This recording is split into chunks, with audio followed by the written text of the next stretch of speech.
Good evening, ladies and gentlemen. Ed Fields here, along with Rogan. See, in the good old days, in the ancient days.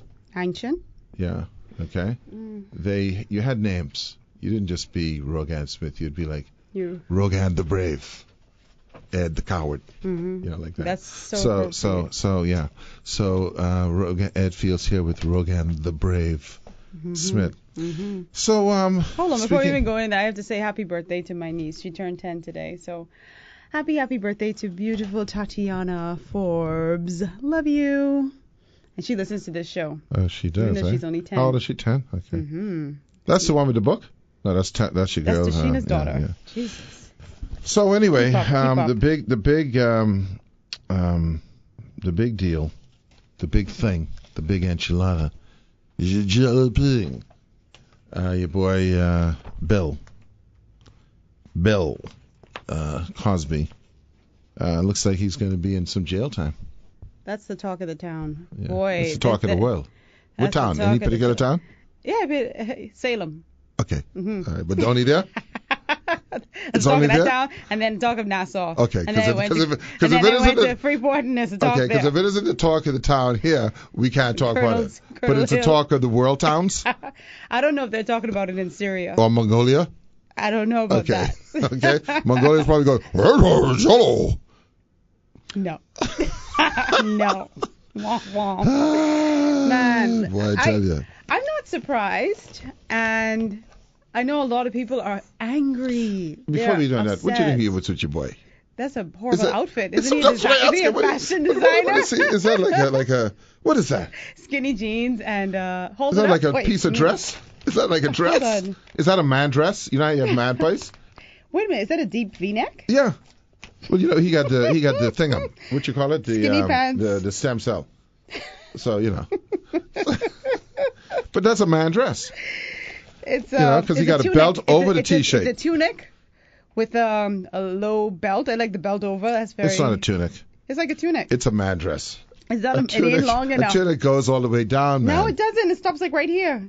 Right, anyway. Look at me, like right here. Oh yeah. Yeah. Okay. All right. Well, he anyway, got the style. That once you go V, that's a dress. All you need now is some breasts. Anyway. So. Yeah, but no, lots of people very upset about this verdict today with Bill Cosby. What is it? He was convicted of 3 charges of sexual assault. Mm-hmm. And of course, the people from the Me Too movement very, very happy that this ends a long and drawn-out saga with this man, but. So will Weinstein go to jail too? They can do a charge on him? I suppose. So listen, this is the funny thing. Not the funny thing. After court, he has to get charged in court and all that stuff. There's nothing funny. There's nothing funny about it at all. But here's the interesting thing. Because people are going to jail every day for this. Yes, right? They every day people are going to jail. But you know what it is? Because of who it's like when you go to a funeral. You know, when you're a certain age in life and you go to a funeral, you're reminded of death. You're reminded of this is going to happen to me or could happen to me, right? I think when you see guys like this who have risen so high and you know they have a comfortable life, the capacity to imagine going to jail, that's what they don't care about Bill like that. They care about how is it that he can manage in jail. I think it goes beyond that. I think that's what you think. I think for a lot of people... I'm killing myself. That's kind of situation. That's why I say you're a coward. Yeah, but I don't mind. I don't mind. I think for a lot of people, this is a man who a lot of folks grew up on. It is and he was America's favorite dad. Family, yeah. And he was the ideal for a lot of men, particularly a lot of black men. And to see him fall from grace in this manner is upsetting for a lot of people. Because he's now in the number. What's that? The number of how many black men go to jail. He's just another one of them. He's one of the statistics. But we had this conversation today, and I'm like, I'm not even thinking about Bill Cosby. I'm thinking about, and I mean this, and I'm a fan of Bill Cosby, the actor and the stand-up comedian, but I'm thinking about the victims in this, because it must have been so incredibly difficult to step forth and say that you were sexually assaulted, raped by this man who has power and fame and money. That's not the easiest thing to do. Well, so difficult that they waited like 30 years in many cases. Yes, you know, that's and what I'm guess saying. what? And that's how it is. Yeah. I understand when you're a victim of sexual assault. People always expect, well, why didn't you come forth sooner? Like, why are we focused on that? You can't tell people when they feel the courage to step forward and tell their truth. It is what it is. I thought insulting. I was not sure, but I thought that the statutes ran out on some of those things. No. I don't know. So some of these must have been more recent. That's probably why he doesn't have many charges against him, because maybe these are the more recent. Because there are like limitations. 60 women in total that accused him. Yeah. I don't know. That's a lot of women. I don't know. What was the most 60. recent one? But you know who I give props to in all this too? There's a comedian. You know comedians. You know Hannibal That's the Buress? one who pushed it. That's the one who outed him, kind of, right? Hannibal?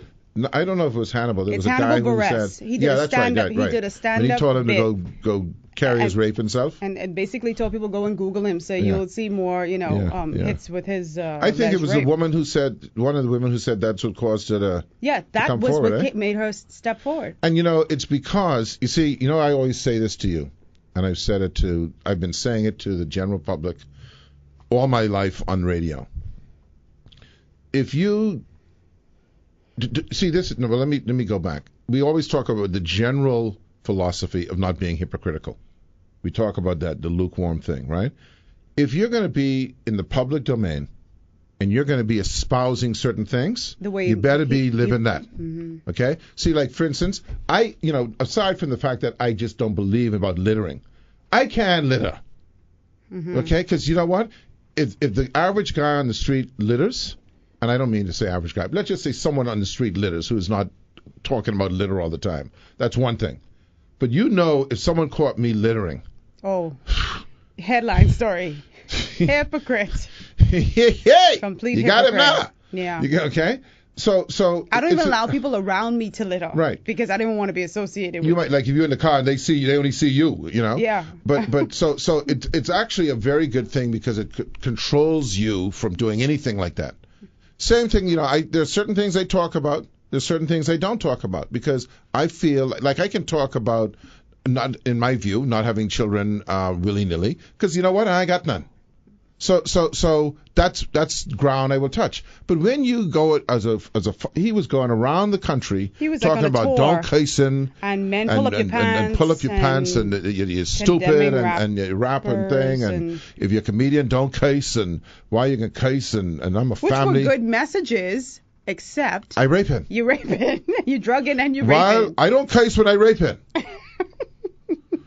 And this funny picture I have, it's not a funny picture. I say funny. It's a weird picture of him in that multicolored coat. I don't know why you so fast. This is the first time you've mentioned it. He's just sitting there afterwards and just like, you need some money for a cab. I mean, and the human condition of doing that over and over again.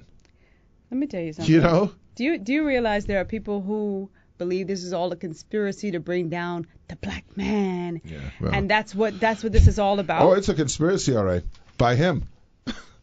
He's in charge of that conspiracy. I don't think that at all. He is in charge of that conspiracy. No, man, that's people on the outside who honestly believe he is not guilty of this, and these girls did that for money and attention. They can't get over themselves. This is precisely why you have a lot of women don't step forward. We had this conversation today about if it were a powerful man who raped you, what would you do? That sort of thing. I didn't say I go into Oprah Winfrey show and I exposing him to the hilt, but you have a lot of people who totally are afraid of stepping forward and, But what's even more, I mean, I tell you what's interesting. Suppose a woman was drugging a man, right?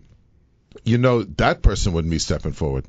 You want to talk about ridicule. The man. Yeah. Yeah. Men are... He would be ridiculed to... Men are sexually assaulted, I think, more often than we care to especially admit. Younger men.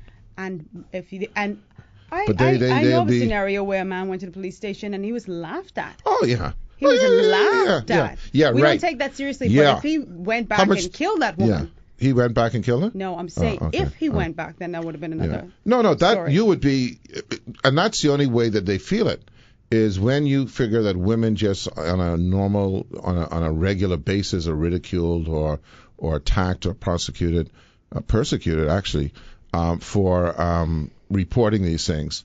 The only way that guys will ever feel that, because it's very few men compared to women who are assaulted that way, is think of how many unreported sexual assaults of men have occurred. Because they dare not do that.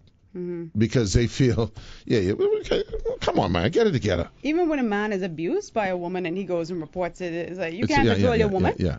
Like, that's the thinking. Hey, this is the one. What kind of man are you? Now you have to describe. That's from the police. Can I write that down? What kind of man? I need to write a description of the kind of man I am. I'm a man who got assaulted. That's what it is. Yeah. We'll be right back. Good evening, ladies and gentlemen. Ed Fields here. Our guest this afternoon is going to be Craig Tony Gomez from the accounting firm of Baker Tilly and Co. Baker Tilly? I always find that's a nice name. Tilly sounds what's British. that new commercial? Baker Tilly. Tilly. What's it with the beer? Anyway, you haven't seen it? No, I haven't. Dilly. It's a Budweiser commercial, I think. Tilly. So, how are you doing otherwise? I am fantastic. It's almost the end of the week. I am in my glory. I need a break. I said I'm going to start getting You up just came off of a damn break. Yeah, So what kind of break I have a you lot need? of activities. When you go on vacation, I'm sorry. You just When been you go talking on about when you're on vacation? vacation, you work in. You're doing stuff, right? Well, yeah, but I mean, I took vacation to work. Yeah, but You I took had a lot of vacation to go on activities. vacation. Yeah. Yeah. But you don't really rest during vacation. Okay. No. I tell you, this was the first time I've done what I call a working vacation, where I could feel not stressed by having others control my time, that I could control it myself. How long you off for? A week? I took a week, yeah. Oh. I actually started from last week. So how come you don't go back already? I took it to go to Friday. I put it in for that time. Oh. And so I've been very productive stuff. I didn't have to dress up to go to work. I didn't have to be on time. I didn't have to shave, That is a good time saver. And I'm getting to the point now where I need to give myself a uniform, because that wastes a lot of time in the morning when you got to pick out clothes and all that Well, stuff. for you all especially, because y'all got like, 5 times 10 product. I do the basics, the deodorant and all that sort of stuff. You ain't got no foundation? No. If I feeling special, I'll put on. You don't moisturize your dry face? My face? You don't dry. No, I don't moisturize my face. You don't. Okay, so you don't put lotion No, on and your I face? don't go like that. You don't put lotion on your face? I hardly put lotion anywhere, as you know. I know. How are Yeah, you you can see. Y'all always saying I have ashy legs Well, and that stuff. is true. Yeah. It's too much. It's Kendrick, do you put lotion on your face? No. Kendrick, you don't put lotion on your face? No, man, don't do those things. Oh, he has oily. Okay, he has a Yeah, so oily do too, I. so you have oily skin too? Yeah, well, it does, even if I didn't, I'm not putting any damn moisturizer on my face. No, this is why they have you. age y'all, Let me tell you something. Your Let me skin tell you gets dry something. up. They got y'all. They got y'all, No, man. if I don't, my skin will be dry and tight. It probably will be dry and tight for all the moisturizer you put on it for the last 10 years. It's like the skin is crying, where's the damn moisturizer? Like chapstick when you don't put it on. Chapstick. Like your lip moisturizer. Listen, I marvel. I marvel, honestly, at the number of products. Kendrick, this is me. Deodorant. That's me. You don't moisturize nothing. Deodorant. You don't put on perfume or spray, Perfume? Cologne? The perfume Cologne, is in the deodorant. It's scented deodorant. That's why you smell basic. Yeah, basic. That's what I want to smell is basic. I don't want to smell like lavender. You want to smell like, yeah. Nice. Boy, you know what? Man. He smelled like jasmine. No. Deodorant. The other toiletries? Toothpaste. I was going to say. Yeah. Okay. That's it. Oh, okay. That's what we got going in the morning. And you know what I discovered, Kendrick? I don't even need shaving cream to shave. That's dangerous. No, it's get all not. kind of nicks and stuff. I have not. I've been doing it. You know you wouldn't be shaved. I use hot water. And by the way, the new soften the hair. razor blades, they have a moisturizing strip on it. That still ain't good enough, though. Okay. But I'm just saying, I got that, and then on the other side, you put on. It's like Walmart. It's what you call it, CVS. all the. Just you got a remover for the remover, and then a placer on of the remover. It's crazy. And then there's things smelling up the place that you can't breathe with. What? Well, like that fingernail polish remover. That's toxic. That's some toxic you don't do stuff. That every day. That's only the removing and that. Yeah, but it kills. Once you get it, once you're dead. I put on deodorant, brush my teeth. Yeah. Soap to bathe. Yeah. I didn't hear you mention any soaps. I don't think you think. What's that? A spray down there? No. That's not even healthy for the vag. What? That's not even helping. See, I said people don't know her, you know. She's nasty. It's not. What? No. I'm Okay, nasty, it's but not. you're the one who did the gesture. No, I didn't want to go in the public. No, I don't need to. So listen, That's it's not a that's big thing. crude. So the reality is, Gio, that's me. So in the morning, what I have is this: shoes, socks, pants, shirt, Dio. Basic. Okay, I'm in and I'm out. Mm. Okay, I mean, of course, you shower and you take with your little soap, your little I Dove. thought you say you used to use shower gel. Yeah, but I use the Dove gel thing. But Anyway. but they got y'all, man. They got y'all. Well, I need those stuff, and I can't. I mean, I'm not one of You those need people them? who need to. Yes, I do. My face gets tight and dry if I don't put on Now, on my now also, moisturizer. do you have mascara? Yes, mascara? I'm wearing mascara. Okay. To make your eyes pop. Okay, liner. No, I have my lipstick. Okay, what about what the eyelash thing? No, I have curly eyelashes. Okay, so I but don't you need have thing. So you have what's brow the pencil. brow pencil. that. And then that's it. So you have to know how to draw in the mornings. Okay, you have to know. Damn. Every morning you got to do a little That's a good one. What are you doing in the morning? Well, when I get up after I draw. All these things you criticize, let a And woman then you step up gotta and put don't earrings. do it. I like a natural woman. I told you that before. What's natural? Well- No makeup, no nothing? Yeah, I mean, some people obviously got to make a little move. You know- But the thing is, right? I'm just saying this to people. I think you'd look fine without makeup. I am fine without makeup. Okay, but no, we want to go vain. Just say okay. Don't go vain. I am fine without makeup. not fine as in gorgeous. I mean fine. Like I'm okay with no makeup. That's what I mean. Yeah. See? Okay. But no, I'm serious. I think, and what's good about natural? I keep on trying to convince women about this.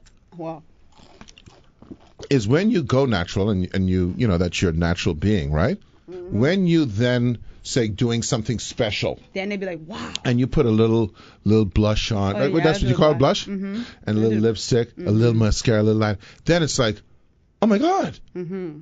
But if you do it every day, then it's nothing special. unless you go to level, Other unless way, you go to clown level. Let's who? Clown. See, if you like have, if you see, you have your regular makeup, right? And then when you say you cut it out, I can take it up to bozo level now. Because let me tell you, I know women are gonna hate me because one thing I can't understand, When it's I painted can't on it. understand that green thing between the eyebrow and the eye. It ain't green. It's like a white. There's different colors. That's what I'm What? saying. You know when they have the thing, what is You that mean called? eyeshadow? Shadow. Why Where you is say that? green? Well, they have different colors. I see green. I see blue. Oh. They have all kinds I of don't colors. like when it's not nice, like nicely blended in and just look like they just took the thing and just went like this.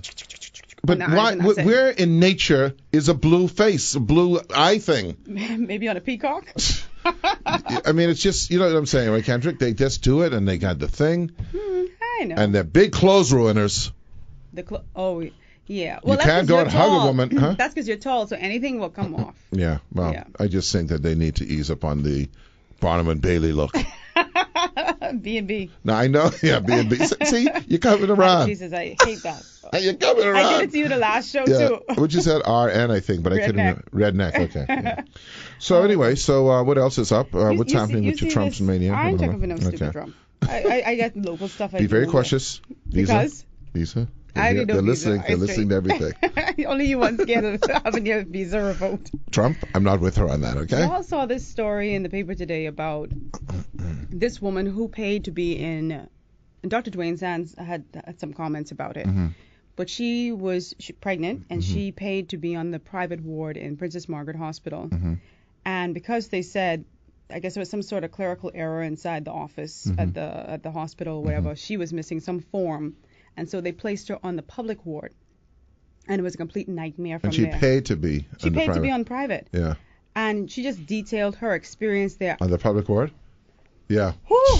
No, I've been to. Woo. I've been on public ward before too, years ago. No, I mean, no, I've not been on it. I've been on public I ward went before. to it to see some I've people. been on public ward before. Yeah, I don't know. It's rough, See, once my again, boy. yeah. No, you got to tell me. It's rough, and you were just passing through. I was just visiting someone. I was there. And it's enough to say, you know what, I can keep working so I can pay this insurance. Insurance. Because I can't It was allow enough for me to get my insurance again, boy.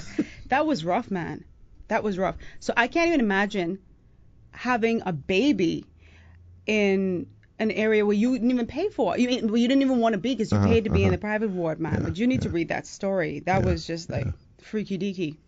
It's all sorts of things going on, and it's weird how, you know, that's why I talk about being grateful. I mean, and I'm not, you know, a champion of this, but there's so many dramas and circumstances that happen to people, right?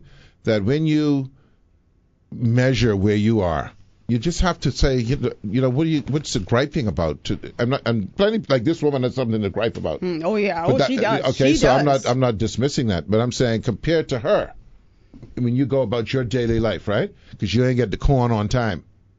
You know, you go on to the store to get with roast corn, and they take long to get the corn. Mm-hmm. You know what I mean? That's like a major catastrophe for you. You know, boy. It's no. That's one of those stories would make you say, oh yes, insurance coming up due. Let me make sure that's paid. And you know, and this sounds very snobbish, and this is how people are. People want what they want, right? So if you can afford to pay for something, that's what you want. Mm-hmm. Okay, maybe those who, and I why does that sound snobbish? No, I'm going to assume because I want to do the other part of it. I assume that if you are not in a position to pay for a private ward, you're kind of prepared in your mind for this scenario. Yes, you say, okay, this is what I have to expect. You know, I'm not, but mind you, I don't think they want to be there either. They don't, but you at least you know I'm going there and I'm just going to prepare for it. That's why I tell you I'm prepared for the big J. So you're going to kill yourself. Got to do it. You're a coward. Unless, of course, now this we could put this in, and the government can make some money on this. Maybe there's some private jail wards. No. They ain't got that? No. Okay. Because I would have taken sexually assaulting a woman. I would have taken out an insurance. No, not for that. I would have taken out an insurance on that. Your jail insurance? Oh. So you go to a private jail. Private jail, man. Because so you can watch your Netflix. See, let me tell you. Let me be honest with you. Huh? What do you say? He said federal prison. They have federal prisons. They have some sweet jails in the federal system. You're talking about here? No, we don't have that here. We need that. Yeah, you're talking about here. But I'm just saying that, you know, I'm going to be honest with you. I feel that jail is not a great place to be. Who in this room thought it was a good place to be? But yet you feel like you want to call me a coward. Edward, for the smallest things, you always talk about, I killing myself. No, I killing myself. Not the smallest things. Going to jail. You said if you accused of something. If I accuse of something, yes, I'm going to tell you this. If I'm accused of something and I feel that it's up against, you know, that's going to happen, that, you know, there's a framing or something, I ain't got no evidence. If I feel I could get out of it, yeah. But if I feel that the things are stacked, you're killing yourself. I can try. The first move is trying to get out of town. I'm going to try to, what you call it? What you call it when you run? A fugitive? I can try. You'll be a fugitive. What would they say when you run? On the run. Yeah, but you said skip town. Oh. I'm an ST. I skip in town. Mm-hmm. Okay? And the guys always seem to mess it up. I want to give them some seminars. If you know that you've done something, immediately go to the airport. Don't like hang around and, you know, just get out. Where are you going? Just get out, man. Where are you going? You got to go somewhere. Get to Florida and just keep driving. Just keep driving. Where are you going? Just, I don't know, go to like Wyoming. Oh, okay. You know, go to Wyoming. What I can do there? Just be free. The thing is, I tell you why you can't go to Wyoming. I tell you why you can't go to Wyoming. You can't blend. You can't blend. Okay. Let me start there. So maybe Mozambique or something like that, where you can blend. I don't think you could blend. With the Bantu. I don't think you could blend. And hey, when they meet me, I only got on a loincloth. Okay. Okay. I got my spear stuffed through my nose. Okay. As soon as they reach, listen, could you pass my nose? Okay, I come in out. You see me? You ain't see fields around here. No fields.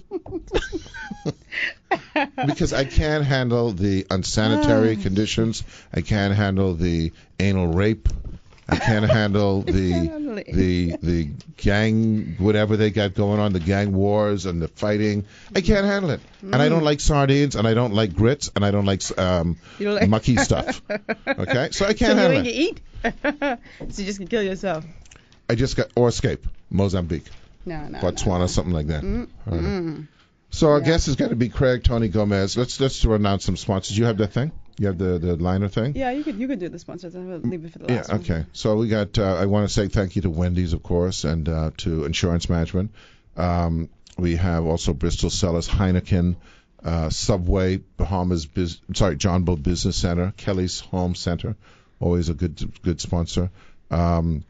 And of course our Roman Meal Bread, always they're on for life, man. They're on for life. And of course Arawak Homes and Sunshine Insurance. 2 locations to serve you: East Shirley Street I see and Carmichael Road. Oh, our JFK building is coming along very beautifully. It's gorgeous. I see y'all building a little building. Yeah. All right.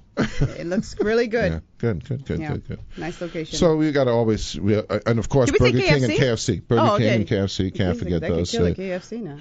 Big Giorgio. I might as well tell you. You know how I prepare KFC? I get the KFC, and by the way, I know that whoever's listening to me right now, there's a good percentage of them they on the KFC line. They ready for the KFC right now. And there's also some people who, as I say this to them, they say they go get you know some what? KFC. Let me try that. Now, this is what I'm recommending highly to you. First of all, you have to have a toaster oven. Oh, you said this before. Get the KFC. Take it home. Put it in the toaster oven, especially on that convection. What do you call it? The convection setting, and crisp that up.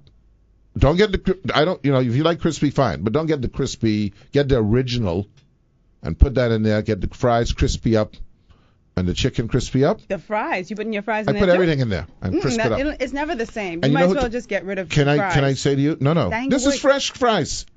This is the fresh fries. I'm saying as soon as you come home. It ain't gonna be good. Rogan Smith, I've never lied to you. And you know who told me this? A billionaire. I went to this billionaire house one time. Nothing. No, listen to me now. I go to this billionaire house now. He asked me if I want some lunch. I say, yeah, man. You think he say, yeah. He said, yeah, man. So he pulled out the KFC. He said, listen now, get the KFC, put it in the toaster oven. He had that KFC crisp right up. And from that day, I've been doing that. Trust me. You have to drop fresh fries. It ain't going to work. How do you mean drop fresh fries? You don't even know the lingo. You don't know nothing about the restaurant business. No, I don't. You got to cut up your fries and drop them in get the hot the fries. Oil, fresh get fries. the KFC come with the snack. You get the fries, you put it in the toaster oven with the chicken. Don't trust me on that. Don't listen to her. She don't know what she's talking about. Trust me, I'm giving you the recipe, folks. Good. Right now, there are people heading for those drive-through, and they only have them one thing in mind. Let me get them home to crisp this up. We'll be right back. Good evening, ladies and gentlemen. Ed Fields here along with Rogan the Brave. See, it even sounds Vikingish. Because you say Rogan. Rogan the Brave. Yeah. There you go. As opposed to Rogan with a dead self.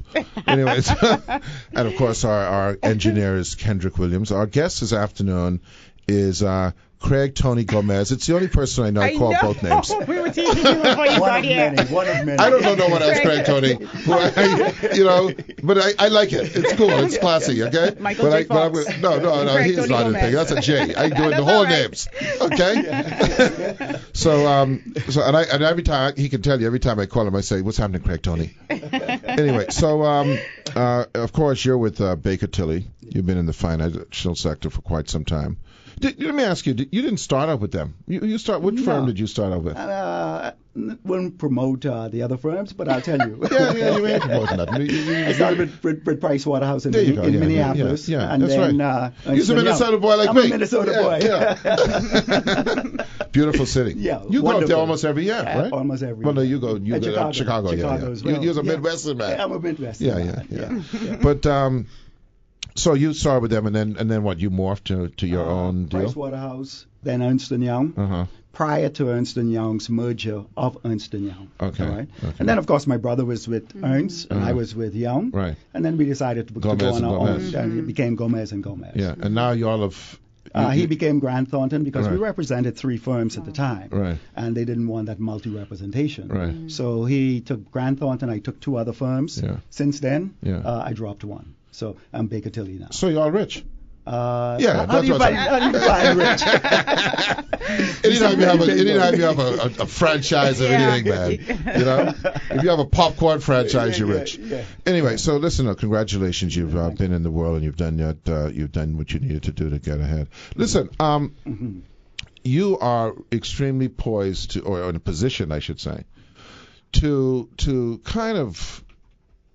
I don't believe in this grading thing, but to to advise from your perspective what you think the economic climate is. I said to someone when they asked me just recently, I said, I think it's stabilized. Yeah.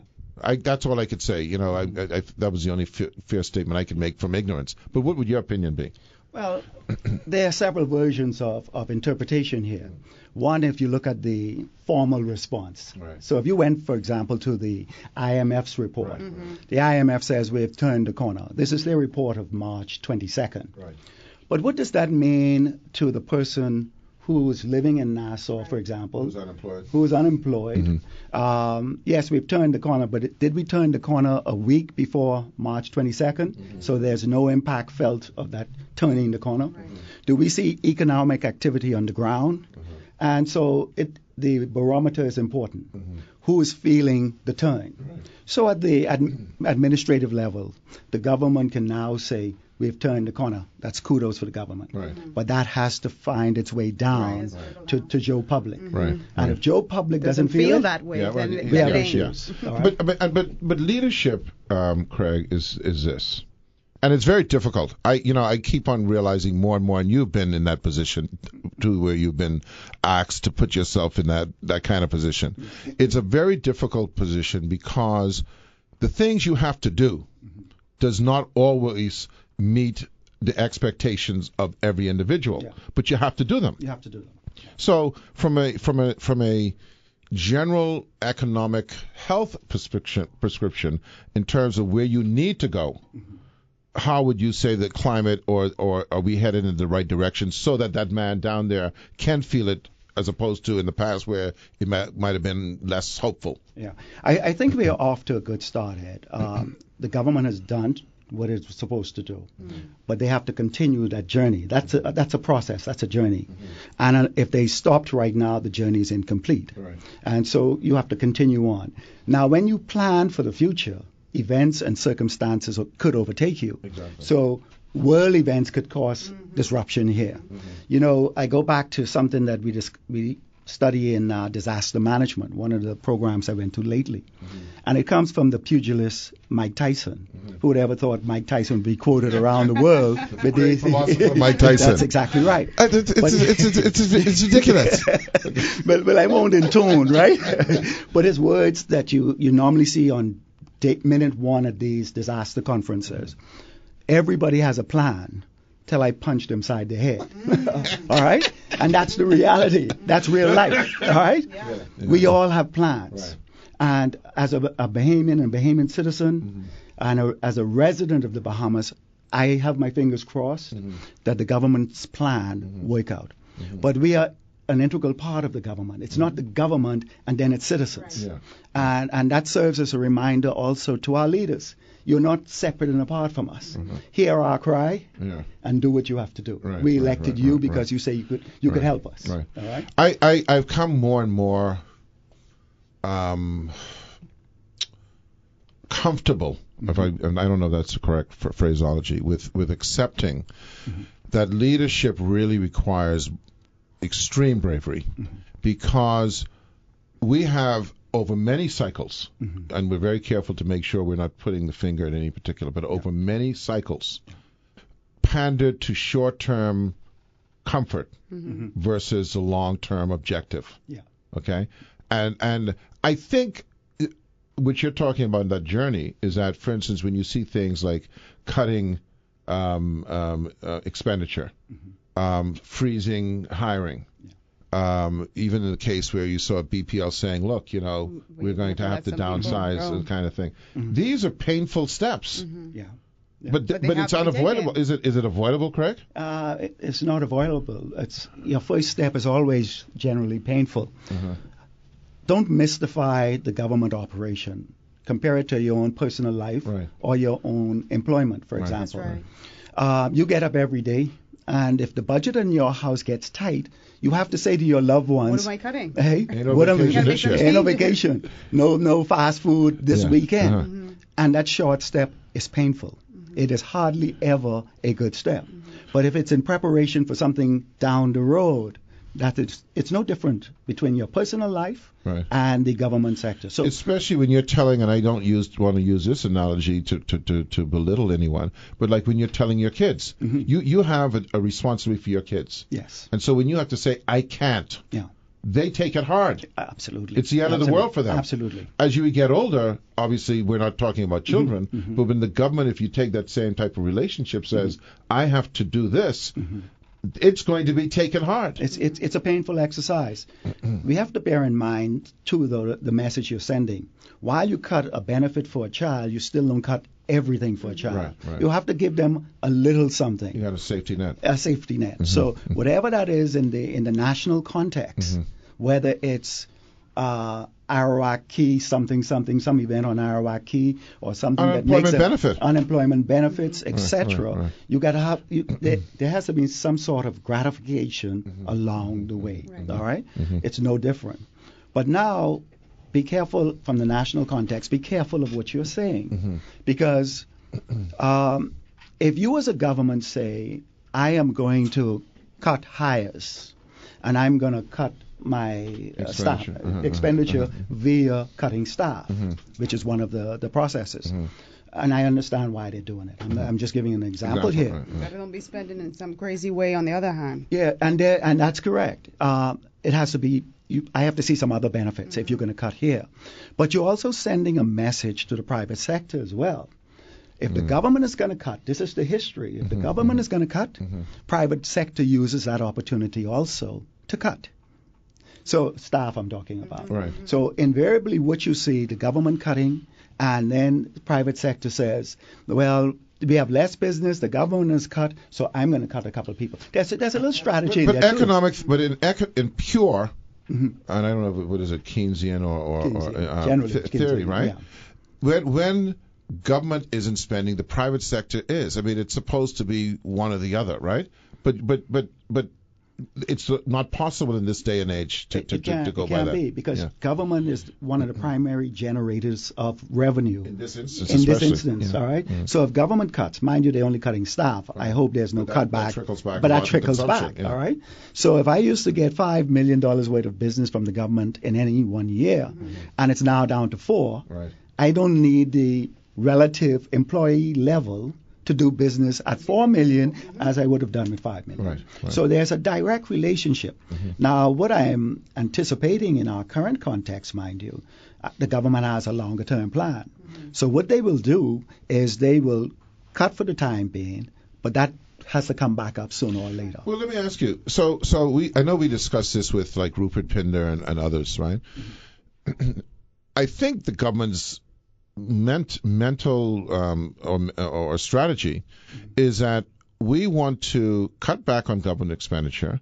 At the same time, we want to loosen up on regulation and taxation and all of these things that inhibit private sector investment. Yes. And if we reduce those burdens, that private sector investment will increase, and where we have let go, some of those will be absorbed into the private sector. And that is true.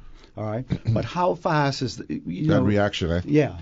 We have two sets of investors. One is direct foreign investment and / investor, and we have domestic. And I don't want to say domestic, national investors. It's a more prominent label for people.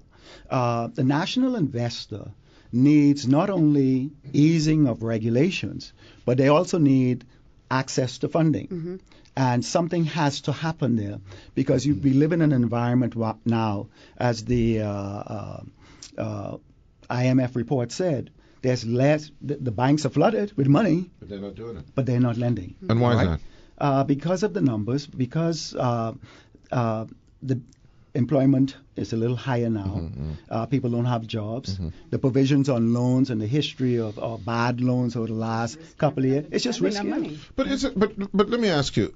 Let's take out for a second a bad economy. Yeah. Just take that off the table for now. We'll come back to that. Let's say you were in a stable economy. Yeah. You know, stable growth, relatively good People growth. have jobs. People have jobs. The funding gap still exists in our environment. Oh yeah.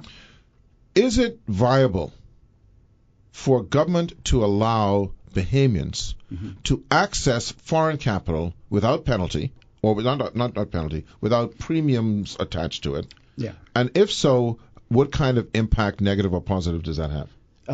Source of funds is always key to economic growth. If there is no source of fund, there's limited economic growth.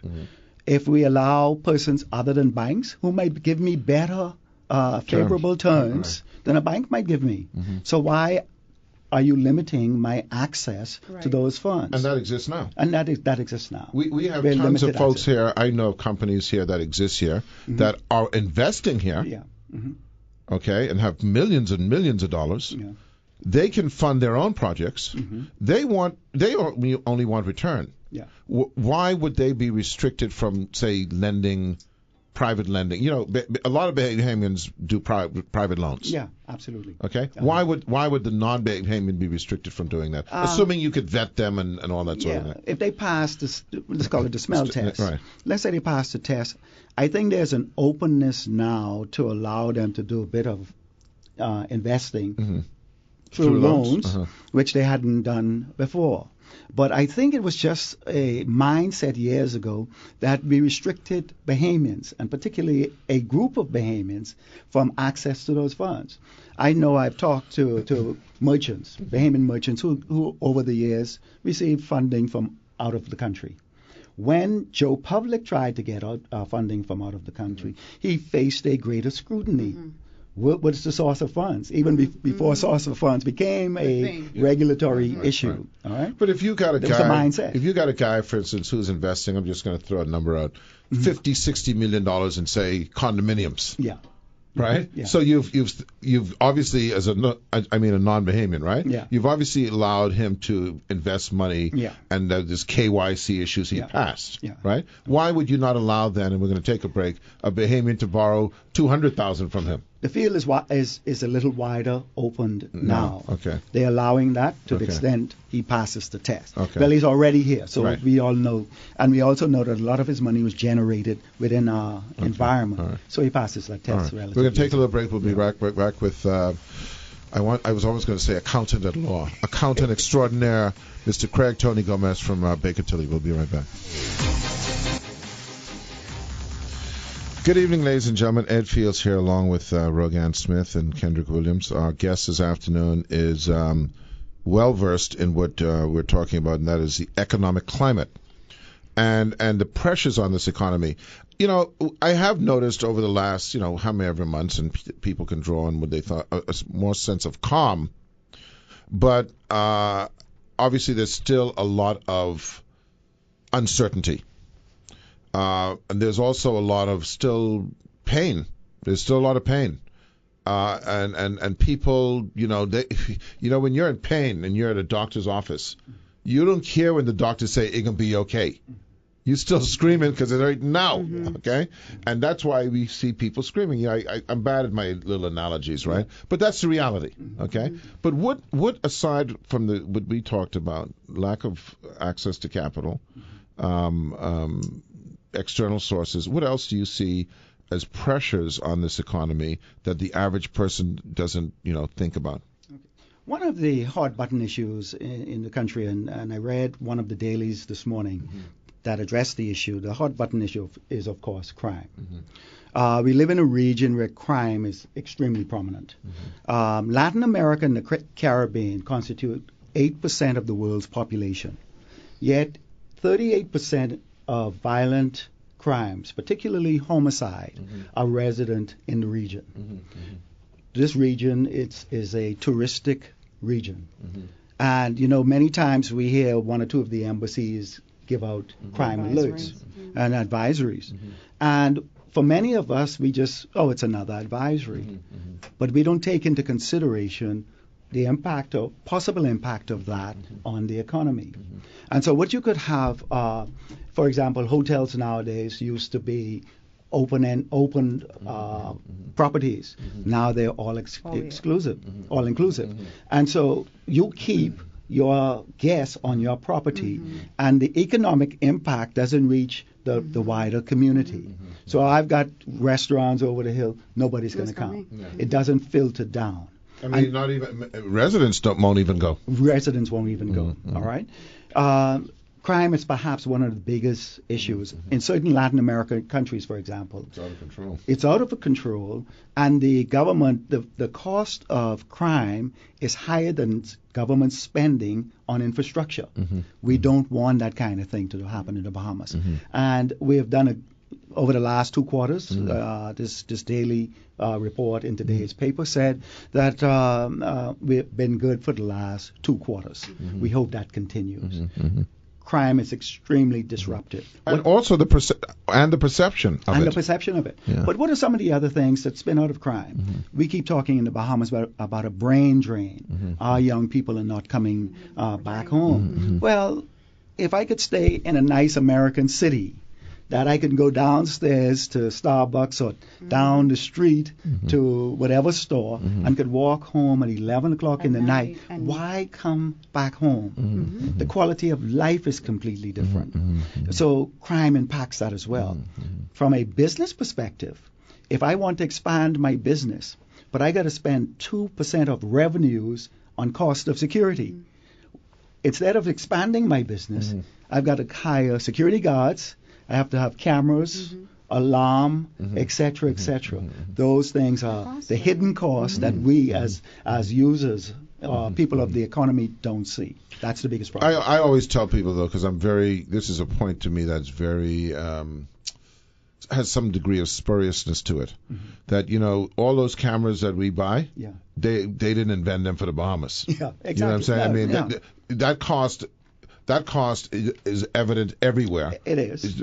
Especially in the U.S. I mean, there's cameras everywhere. But, of course, the camera itself costs less in the U.S. than it costs here. 1/3 the cost. Because I wanted to talk about the financial services industry. We had Brian Marie on recently. He was talking about some of the challenges, and I wanted to know from you, what are some of the threats to that industry right now that you perceive?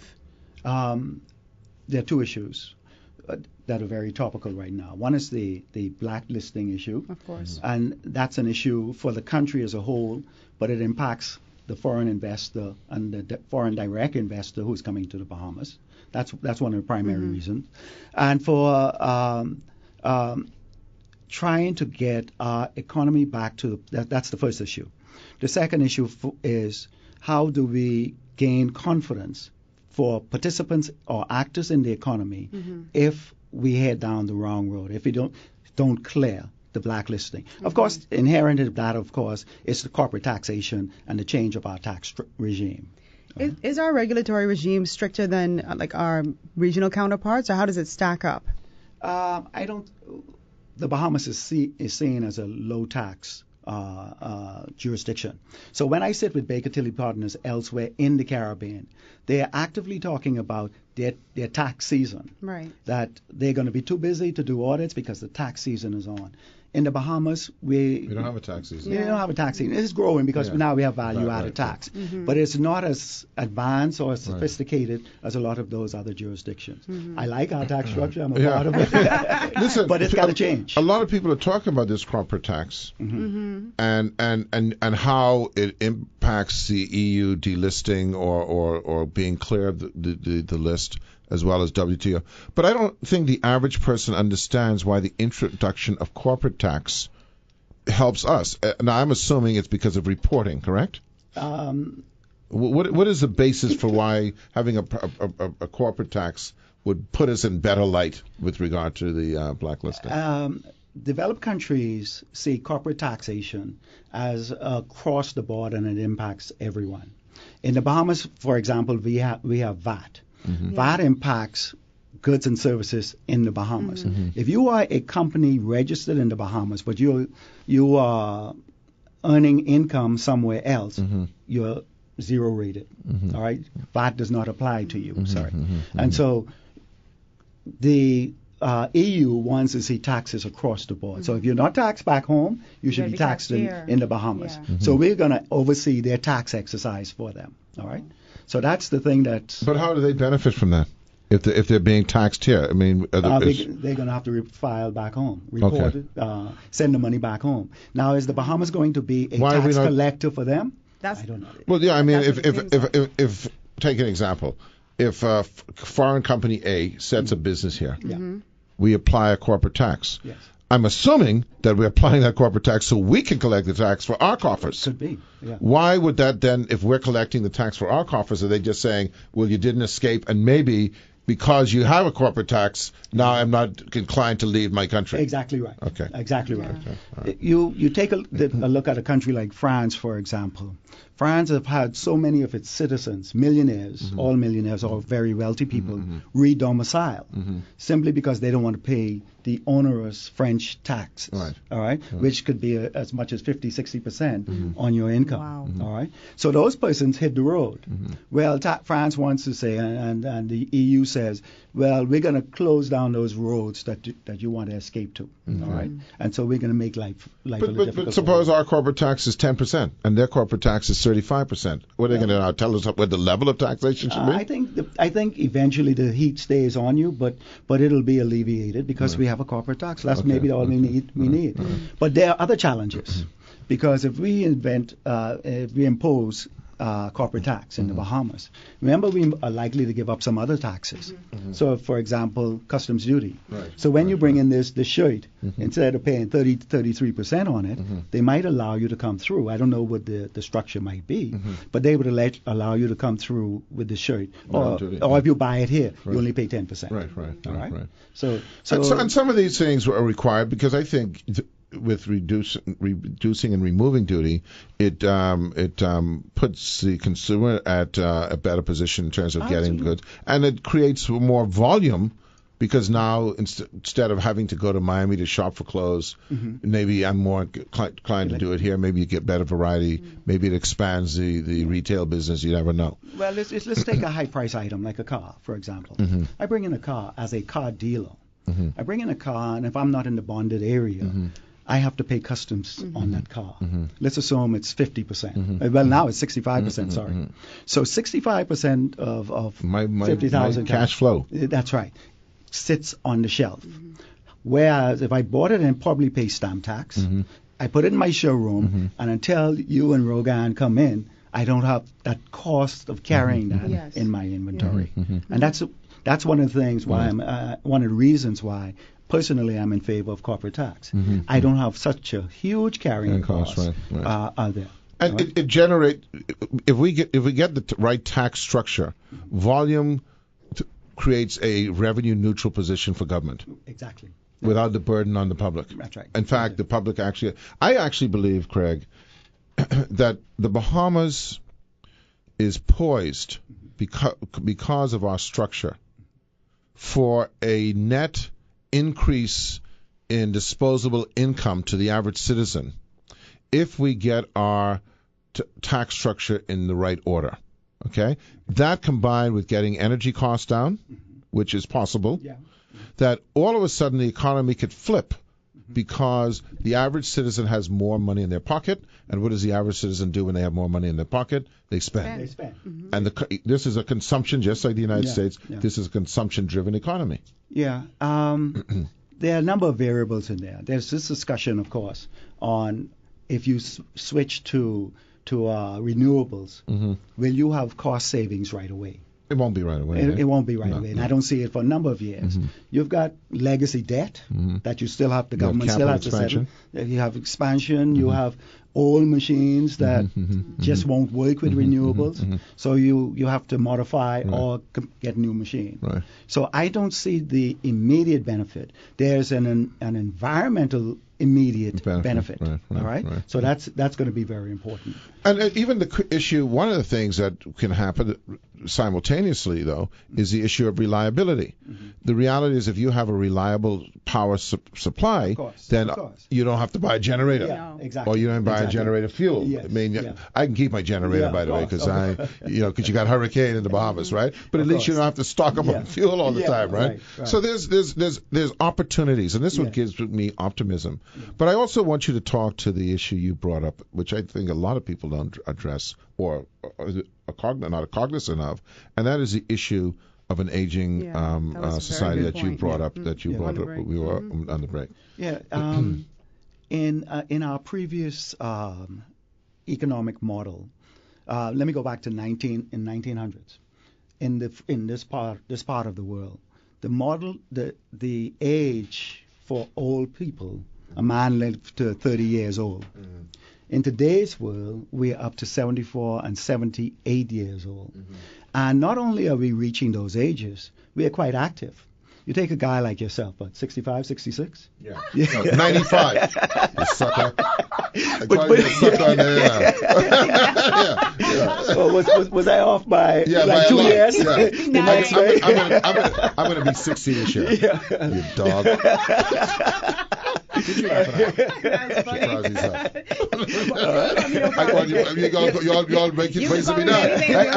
I go run the job. You praising me now. But the bottom line is you are an active person in that new age group. Really? Yeah. And if you I'm alive. Yeah. Put it that way. But you're still active. Yeah, all right. Yeah. And if we look at you, you have a lot more to go. Mm-hmm. So if you drop out of the No, he doesn't. Oh, yes. Don't worry about that's it. 68, all right. Yeah. So he's edging on that 78.6. He's closer to that than I get thought. your point. But the point is, there are two sides of this again. Mm-hmm. For the country, we are putting a lot of talent that is still very capable out to pasture. There was an article this week, I think one of the former judges said we need to start considering moving judges' age from 60 to 75. I don't know if you've ever been to court, but just as your judge is warming up on your matter, they're going on to retirement. All right? Something has has to do with the system too slow, but go ahead. Yeah. But you know, some of it is simply you reach 60 very quickly. Yeah. All right? Yeah. So if they've been practicing and they got good experience at 55, 57, in 3 years they had to pass to move that to 75. Let this country not have people in the courts who are starting over and starting up every 3 years. I mean, I think it works in certain environments. For instance, I think in the United States, in some of those positions, if there aren't elected justices to go till they die. Yeah, exactly. And you know, as Supreme long as they're Court. lucid, right? Yeah. But here's the thing. It's a catch-22, and we've talked about this before, that people are living too long. Yeah. I mean, and that has a lot to do with a lot of things. You know, the illnesses we're seeing that you didn't see in the 1900s. Yeah. You know, no one had Alzheimer's in 1900s when they were dying at 30. Yeah, at 30, But there's also the issue of, if we don't expand the economy, see, we got so many little things. That means that person who's in that job past retirement age is halting someone else from filling in that job, right? Well, that's going to be a very real issue. We have to expand the economy. But what employers are also finding out is that if I hire a person who's past 60, I still have a better employee. If the person is younger, it's the problems of youth. I open my gas station first thing in the morning, and my young fella doesn't show up for work. Yeah. The guy who's 65, glad to get out of the house. And he's got some other issues. His wife or his other half might have passed on. So he wants to get out of the house. When it's raining, he's still there. Shows up. Walmart and the big retailers, they tried it. They tried it with younger people. Yeah. Now, one of the biggest employers of younger people, of course, would be Amazon. Because they have distribution centers. Requires lifting and driving and moving around Yeah. huge warehouses. So that works. For the Bahamas, we have two issues. We still have the brain drain issue for other reasons. So our younger people who are college educated, for example, are staying where they are educated. Amazing statistic I saw recently was that 7 out of the top 10 college graduates who stayed in the U.S. after graduation, 7 of the top 10 countries were Caribbean people. Oh yeah. All right. So Well, it's an easy fit. English speaking, used to the style. Now, I want to also talk about, and this is a big thing, and I don't know what role your company plays in this or the kind of business you do, because some accounting firms do have, of course, financial planning branches to them, and I don't know if you do. But retirement planning. Yeah, that's the other people can't afford to retire. That's right. You know, and I'm getting closer to that point now, and I'm realizing, look, I'm not like Craig Tony. He got his retirement plan about 10 years ago. All right. Okay, he's a smart fella. Yeah. But me, I now say that I got, it ain't gonna be enough. Yeah. It ain't gonna be enough. You got insurance, you got health coverage, which can bankrupt you. Yes. That's right. The example I gave with the persons who are working in, say, Walmart, et cetera, Those are persons whom, for the reasons I cited, they wanted to continue working. Mm-hmm. There are some people at age 60 and 70. They have to work. Yeah. They cannot stop. They Whatever cannot. their circumstances are, Mm-hmm. they cannot stop Mm-hmm. working. Mm-hmm. And we have to try and cut that number down as a nation. There's interesting book years ago says the question on the name of the book was, what is the number? So Rogan, you have to sit down and say, if I want to sit down now And retire. how How much money I need how to be much able money to I afford need. to retire. And that could be completely different from Ed's number. Mm-hmm. All right? And So- my problem is I obviously started a little earlier, but Yeah. you have a much larger window to make that plan for that number Just because than of my say age. someone might. Yeah, because I Yeah. got 5, 6, 7 years. And planning is, let's call it a new thing. So when you were Rogan's age, 50, 60 years ago, when you were her age, They can see this on the radio. I so love this They can see this on the radio. I like how he shaved you. that wasn't a Yeah, hot but she issue. was 0. Yeah, okay. But Yeah, that wasn't financial planning and Yeah. retirement planning. Yeah. Wasn't what it is Yeah, today. yeah. She's got a better opportunity, Yeah. and we have to figure out in our own lives what is With the that. number. We're going to take a break. We got a break. We're going to take a I break. will We'll be talk right about back. that. We'll talk more about because it's a Yeah. big thing. Yeah. We are talking Yes, I about do. something that we don't talk about often, and when you do talk about it, it's usually some promotional scenario where someone's trying to sell you a plan. It's financial planning, Yes. and sometimes there are people who are listening to this now who go, "Oh, there you go again." No, they It's need to hear financial it. planning for your retirement years, and I just want to paint this picture. We don't have in this country right now any kind of national health. And that's why people were 80% in support of national health, conceptually. Yeah. Because if there's one thing you need when you are retired is an insurance coverage. Because no matter how much you save, no matter how smart you were Yeah. in terms of your savings, it can be wiped out if you get ill. Absolutely. So just talk about how real this issue is and how problematic this issue is. It is an issue, and I want to keep this in the context of the impact on the economy. All right, I don't want it to emerge into something else, but there are certain realities. I could have worked all my life and saved 60% of my current earnings for retirement, establish a retirement plan that gives me 60% of what I was earning, Your revenue. at the time, my annual salaries. Right. In retirement, because now I'm older, I'm wide open to ailments and disease, etc., etc. Whatever I had could have been wiped out by disease and hospital care in 2 seconds. What you find, for example, the cost of cancer, Right. the cost of diabetes, and Hypertension. people, Bahamians You're on top of the list. make diabetes very mystical. When I was growing up, people always said it's almost like a rite of passage. You got the sugar. I got sugar. You got the sugar. It was almost as if people were boasting about that. The sugar. You But are it's- right. Yeah, You but are it's absolutely nothing right. to boast about. No. Yeah. The associated cost of diabetes, and nobody dies from diabetes. Yeah, the yeah. complications Right. from diabetes. Right. Kidney failure. Exactly right. On the economy, on the families associated with that, the disruption of work. If you've got a loved one in the hospital who's suffering from diabetes, you are up a failure of kidney failure. Yes. You are up at that hospital every day. You are calling your boss and say, my dad or my mother's here. I have to be with them. Yeah. You are All absolutely right. And it's not a 1 week ailment. It can go for 10 protracted. years. It's quite protracted. All right. And when you take that by the numbers of persons we have in this small community, Very you high. have to see the impact of that on We're labor. We're a sick country. Yeah.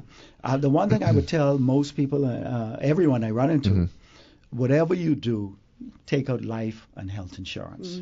Take it out. Because not Take only it out young. You take it out Yeah. young, but also because the rate of death among young people now is an increasing number. All right, the gunshots, That's the right. ailments, sickle cell. We all know somebody who has sickle cell, for example. These things exist in today's world. Why? You have an opportunity to plan for it, to take the burden of yourself, of your country. There are people who provide the way out, a bit of the way out. That's the insurance companies. But we have too much of it here.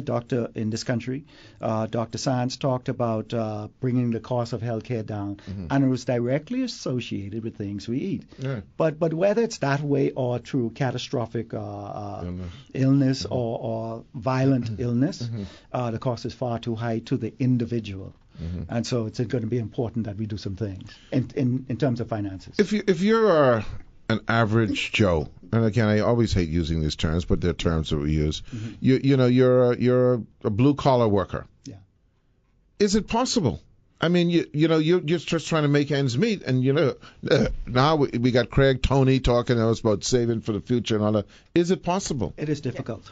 It is extremely difficult. But not impossible. Okay. And it ties back to planning. And discipline. Yeah. All right. For example, in my own financial structure, I pay my health and medical insurance before I look forward to my salary. I don't need anything to disrupt my advancing years. Yeah, right? I get that automatically pulled out. Yeah. And then I'll take it a step further. You're sick, and then you die. But you have to plan for death and dying with dignity. And it's a topic that Caribbean people, particularly African descendants, don't like to talk about. There's no more boogeyman with expenses related to death and dying. And we see them every day. People who are asking the family to come together. You put in $5, you put in $5. And the one brother who has no money, my ma again in a mahogany casket. Yeah. Yes. In a mahogany casket. But there's another issue that's related to that, and I'm going through this now. You're so right. And that is the cost of end of life care. Yeah. It's Okay. I mean, I know tons of people whose parents suffer from Alzheimer's, who are senior but not yet get to that point. We don't have any facilities, and we don't seem to be smart, because you'd think that there'd be insurance companies who would say, you know what, Rogan Smith is 30 years old, okay? Yeah. She has a life insurance. Let's put a rider on that says that for an extra $50 a month, if she pays that, she's guaranteed some money to have for this kind of care. But even so, who's investing in that kind of facility? It's apartments with nurse care. Because I can talk to you. Because I'd be glad to talk to you about that. Because I've been saying, all it is an apartment with some qualified people. Okay. Now you have more advanced care when you bring in the medical side, but insurance can cover that. There's no difference between your primary business, which is a hotel, and a hospital, and a retirement or nursing assisted care home. It's rooms. There's a kitchen. There's staff. Common area. There's a common room. area. There's absolutely. I'm talking generally. Because in a nursing home or assisted care, there must be qualified persons, but there are persons across the broad spectrum as well. But these things take money, and you're not going to get that unless you plan your way to it. All right? And by the way, there's a market, and I'm not trying to leave different folks out, but there's a market who are willing to pay, especially when they have siblings, $50,000, $60,000 a year. But they can afford that. They can't afford time. It's time. Okay? Yeah. When you have one sibling who's bearing the burden more than others in terms of time. Yes. Okay? Yeah. Because now you're disrupting several lives. Yeah, Okay? absolutely. So, those are the kind of things that I'd like to see us, focus on, because there's just a void. There is a void. Hopefully that closes. I mentioned one time to a number of persons, a business plan to develop a nursing home, etc., etc. The number of persons who said, save a room for me. Are you kidding? Yeah. These are people, and I'll tell you, they're over 50, but they're still young 50-year-old people. Save a room for me. It's on the minds of many. Because you've gone through it with their parents. With their parents. 60 Minutes on the weekend did a show on Alzheimer's. I saw it. I saw it. Yeah. And what is painfully clear is not just the care of the person, not just the infirmed, but it's also the person who provides the care in every ailment. You hear but what the guy particularly, said? he wanted to put a gun to his head. That's what he said. He He's says, I'm caring for dying. his wife. He says, I'm dying. He's caring for his wife, and he did it for about 10, 11 years. And the first 9.5, he was the perfect spouse. Right. And then, but over the years, the camera Took a followed toll. him. Yeah, for 10 You could years. see the fatigue on him. This is not peculiar to just his case. This is what treating the infirm is all about. And then there's also the infirm. But that takes an economic impact on the family and by extension, the economy. And then, of course, we have the issue with the hospital. There are too many people in our hospitals taking up space who might be, there's nothing the hospital can do for them. No. So they should be transferred to a hospice. We don't have or some, hospice. and we don't have hospices. That's another I know thing. of many of my friends who tells me that they're in the States who tells me, look, they have these complexes where they literally have 3 buildings. There's the just retirement environment where basically your mother, for instance, has lost her husband. There's no, communication going on with friends, etc. So she goes to retirement community. Yeah, absolutely. A lovely place where they can play cards with with their contemporaries, blah, blah, blah. Then she gets a little ill, maybe a little infirm, can't move around as much. So now she moves to the assisted care building where there are people who will help her, there are nurses, et cetera, et cetera. And then the worst case scenario, of course, is when they get to where they're Alzheimer's, et cetera, and they need real medical attention. And they have these 3 scenarios, and they're happy because they plan for it. They plan for it. They are able to do that. And they can take the time, they can go and visit their parents or they can visit their loved ones, but they don't have to be there every single day. Do we have the mindset here, though, in the Bahamas where people would want to move into those types of facilities? Because traditionally what Bahamians will do is add on to the house just to have Grammy come and stay there or something like that. I ain't sending my ma to no home. You know what? You know why they're not going to send their ma to no home? Because we ain't got that. Yeah. See, that's the difference. If you got to send them to, and I'm not going to call any names, but if you have to send them to those places, that's not an option. No, that's not an option. So when that option becomes where there's a wonderful place, yes, I want to go there. More comfortable. Exactly right. Okay. Exactly. And because you know what, you don't want Grammy sitting in her apartment. Added onto your house where there's no interaction with other people, and they're all day by themselves just watching TV. Yeah. That was okay years ago when the world wasn't as active, when I could make my 8-year-old son sit with Grammy while I was at work. You're robbing the 8-year-old child. He doesn't want to do that anyway. But all his other friends are developing, and you've got him as an attendant. But these, by the way, just to take it back, because we only got a couple of minutes, to the impact on the economy, these are economic opportunities. These are. These are jobs. These are construction jobs. These are healthcare jobs. These are administrative jobs. These are jobs. It turns the economy. And I want to say those 3 buildings, you talk about the first one, retirement home, those people are still dating, by the way. Yeah. So life doesn't come to an end. No, exactly. No. They still need money to go to. They play a little bocce ball. They play in the pool. They got the little thing. You go to they go on field trips. They go on field trips, etc. So life is continuing on. But those are the things that are impacting the economy, and we have to think on ways to do it, to assist. All right. We got 5 minutes left, Craig. If you had to encapsulate all that you know, and of course you know a lot, what would you take as the top 2 or 3 things that you would encourage? And I know we always go to government, and I'm going to say not just government, but what would you like to see happen? Government or in the private sector or as individuals happen to maybe give this economy a boost? I would say immediately the first thing would be the use of talent in this country. Governments are elected people. They're not professionals in every right. That's correct. All right? So if you have got a pool of talented accountants and lawyers, et cetera, and investment managers and people who know creative people use the talent. All right. If we've got challenges facing the nation like blacklisting, etc., I don't want to use blacklisting because that there's a whole cadre of professionals who can address those issues. But any sort of issue, the government shouldn't only think in terms of the public service and elected officials addressing those issues.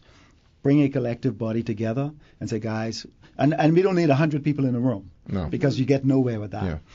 And you don't need just patronage and cronyism. You need qualified people. This is not party politics. Right. And somewhere along the line, we have to get this right. Right. We're talking about an island nation called the Bahamas. With a limited pool. With a limited pool of people. And you know the people. You can open the newspaper any day and see why you see the same faces. Because it's a limited pool of people.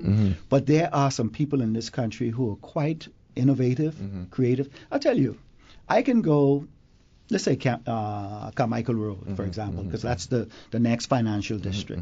I can go to Carmichael Road and show you gentlemen and persons, ladies, who are worth in excess of $1 million. Because they are providing certain services, whether it's tractoring and trucking, whether it's the cameras over at Atlantis, for example. Those guys at Atlantis been there for 20 years, all right, doing stage work. Nobody knows them. You only see them when you go to Atlantis. The talent in this country is plentiful, but we keep thinking that the talent is resident in a certain circle. Right. Get out and use it. I look at TV now.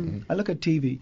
I don't see Ed was older than I, right? I mean, let me get that point very clear. Yeah. But I see he's a liar. Born liar. The two of y'all get together because y'all are born liars. Go ahead. But I look at TV now, and I see the guys younger guys who are putting on these shows, and the quality of videography. Yeah. Years ago, when I saw that, we said, "Well, I don't get some American guys." Yeah. We don't need them anymore. And the technology is there, you say? The technology, but the quality of the workmanship and the creative mind. Talented guy. My office is the administrator for the venture fund, Bahamas Entrepreneurial Venture Fund, and to see the projects that come across there, done by Bahamians. We have talent here. Use the talent. Don't let it all reside, but also don't stop. Don't put barriers for the development of that talent as well. Give them access to capital and don't stop them. I say to regulators, don't stop them and don't slow them down simply because they're Bahamians. Treat them the way that you would treat a foreign person, and we know that exists. We want to stop that, and I think it has improved tremendously over the years. But it's not only particular to the Bahamas.